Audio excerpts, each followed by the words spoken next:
To my channel. तो आज हम लोग देखने वाले हैं 2019 का ये पेपर आप लोग का जो 2019 में हुआ था, पेपर फर्स्ट है। इसका हम लोग सीडीपी वाले पोर्शन कंप्लीट कर चुके हैं। तो आज की क्लास में हम लोग देखने वाले हैं इसका जो इन्वायरमेंटल यानी ये आप लोग के ईवीएस का पार्ट है उसके हम लोग देखने वाले हैं। तो आप लोग पहली वीडियो इसकी नहीं देखे यानी सीडीपी वाला नहीं देखे हैं तो आप लोग जरूर देखिए, क्योंकि आप लोग के लिए प्रीवियस ईयर क्वेश्चन बहुत ही इंपॉर्टेंट है। जितना आप लोग थ्योरी को रिवाइज करेंगे उसके बाद प्रीवियस ईयर क्वेश्चन रिवाइज करेंगे तो आप आसानी से अच्छे नंबर लेके आएंगे।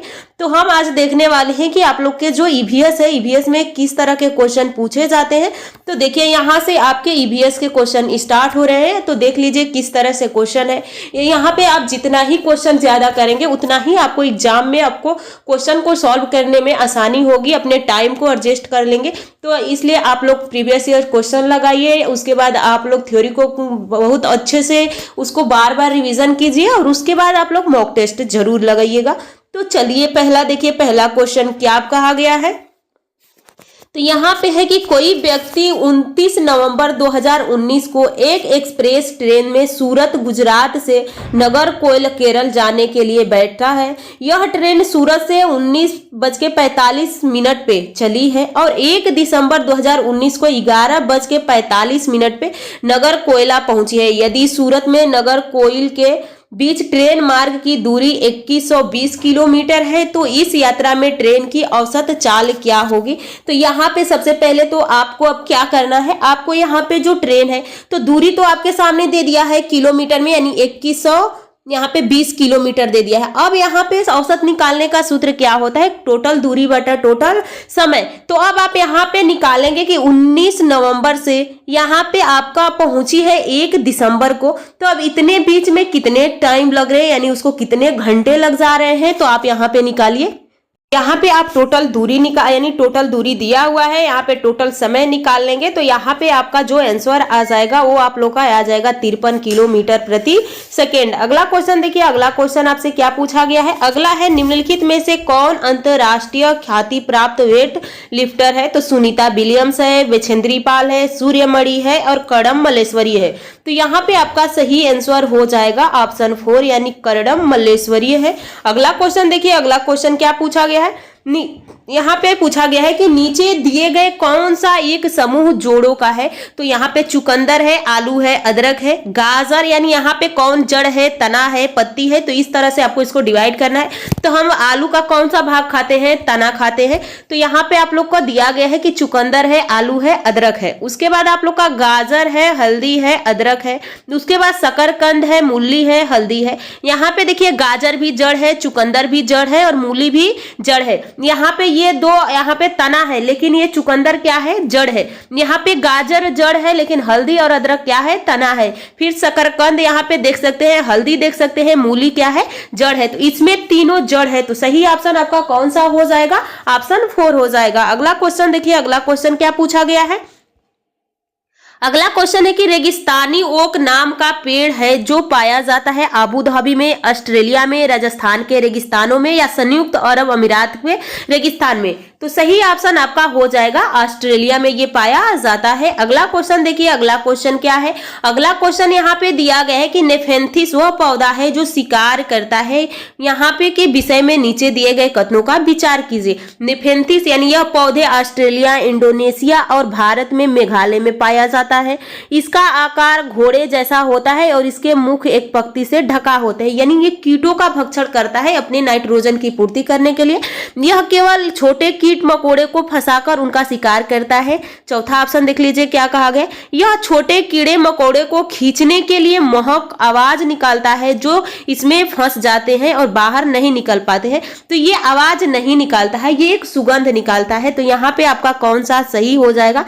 तो यहाँ पे आपका पूछा गया है कि बताइए कौन सा सही है। तो यहाँ पे आपका ए और बी दोनों सही हो जाएगा। अगला ऑप्शन देखिए, अगला है कि भारत की आजादी से पहले महात्मा गांधी ने दांडी के समुद्र तट तक अपनी प्रसिद्ध यात्रा की थी, वह भारत के नीचे दिए गए किस राज्य में स्थित है? तो यहाँ पे बताइए कि कौन सा वो राज्य कहाँ पे है। तो यहाँ पे आपको ऑप्शन दिया गया है, यहाँ पे आंध्र प्रदेश है, कर्नाटक है, महाराष्ट्र है, गुजरात है। तो सही ऑप्शन आपका कौन हो जाएगा? गुजरात हो जाएगा। अगला क्वेश्चन देखिए, उच्च ज्वर तेज बुखार के साथ कपकपी जिसका यहाँ पे उपचार सिनकोना की छाल से किया जाता है। तो सिनकोना की छाल से हम किसका उपचार करते हैं? मलेरिया का करते हैं। मियादी बुखार नहीं होगा, मलेरिया हो जाएगा आपका, चिकनगुनिया है। और डेंगू बुखार को कौन फैलाता है? तो एडीज मच्छर के द्वारा ये फैलता है। आगे देखिए अगला क्वेश्चन क्या है। अगला क्वेश्चन है कि एक किसी डॉक्टर का घर एक्स पर स्थित है तथा उसका अस्पताल वाई पर स्थित है। डॉक्टर के घर से यानी डॉक्टर के घर से अस्पताल जाने के लिए कोई सीधी सड़क नहीं है, अतः डॉक्टर पहले ए पर जाता है जो एक्स के ठीक पूर्व में 6 किलोमीटर की दूरी पर है। फिर वह बी पे जाता है, ए के ठीक दक्षिण में 445 मीटर। यहाँ पे से आपको दूरी और दिशा से पूछ लिया है। तो देखिए यहाँ पे इसको आप कैसे इसको चॉर्ट से ही आप सॉल्व कर पाएंगे। तो देखिए यहाँ पे क्या गया, डॉक्टर के घर से अस्पताल जाने के लिए कोई सीधी सड़क नहीं है, अतः डॉक्टर पहले ए पर जाता है। जैसे कि यहाँ पे कोई ए बिंदु है, ए पे जाता है, वह जाता है जो यक्ष के ठीक पूरब में है। तो यक्ष कहाँ होगा? अगर यक्ष यहाँ होगा तभी तो ये पूरब में होगा। तो यक्ष पे जाता है, पूरब में 6 मीटर की दूरी पर है। तो इसकी बीच की दूरी क्या है? 6 मीटर। लेकिन ऑप्शन में आपसे दूरी नहीं पूछा गया है, बस आपसे दिशा पूछा गया है। तो आप बस दिशा को लेंगे। उसके बाद यहाँ पे देखिए, एक के ठीक दक्षिण में 400 मीटर। तो एक का ठीक दक्षिण क्या है? ये हो जाएगा। चलता है यानी जाता है, दूरी पर जाता है, वह फिर वह सी पर जाता है। तो यानी ये यहाँ पे क्या है? सी पर पहुंच जाता है।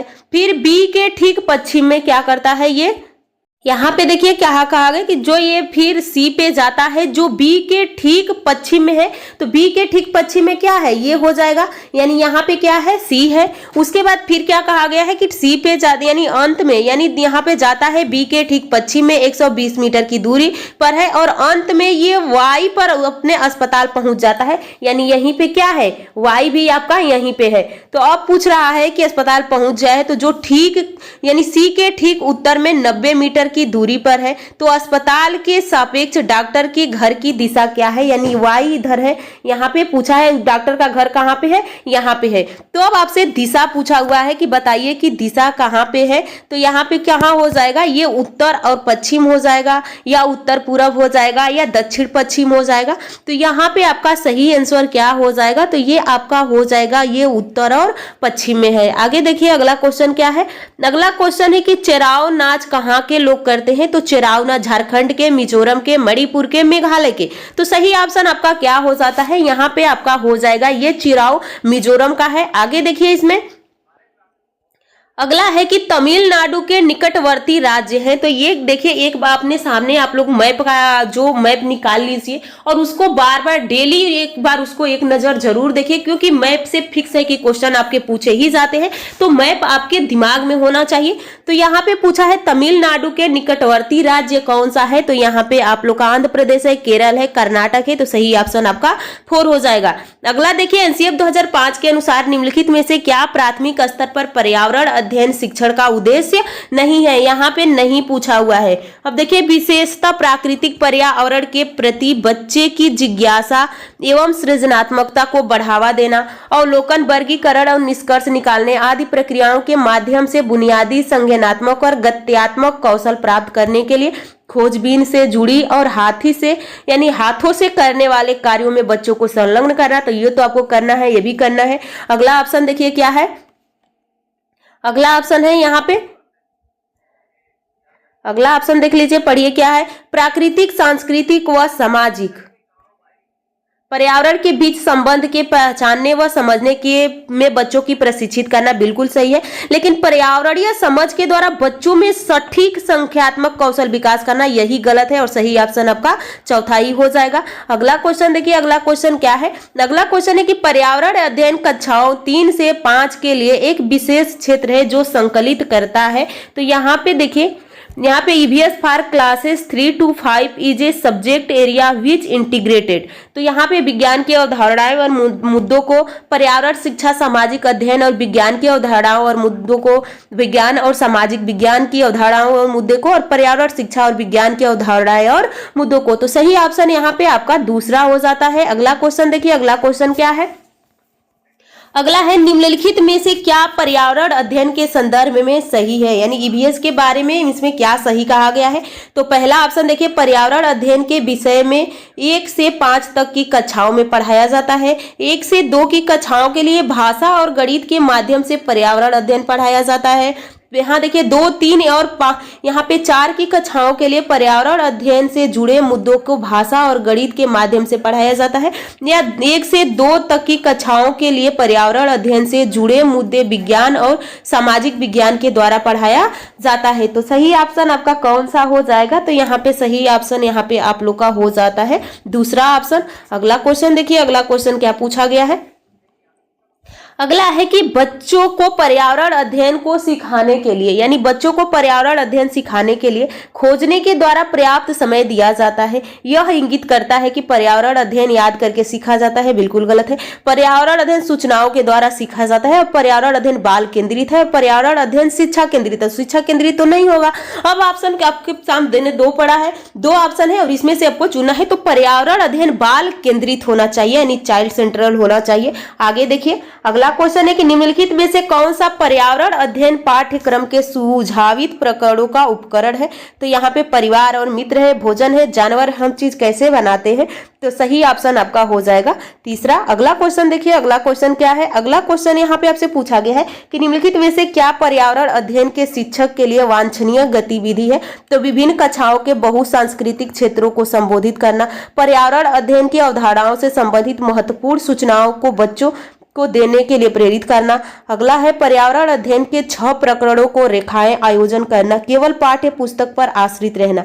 तो सही ऑप्शन आपका कौन सा हो जाएगा। तो सही ऑप्शन यहाँ पे आपका हो जाता है ऑप्शन, यहाँ पे आप देख सकते हैं पहला हो जाता है। अगला क्वेश्चन देखिए, अगला क्वेश्चन क्या है।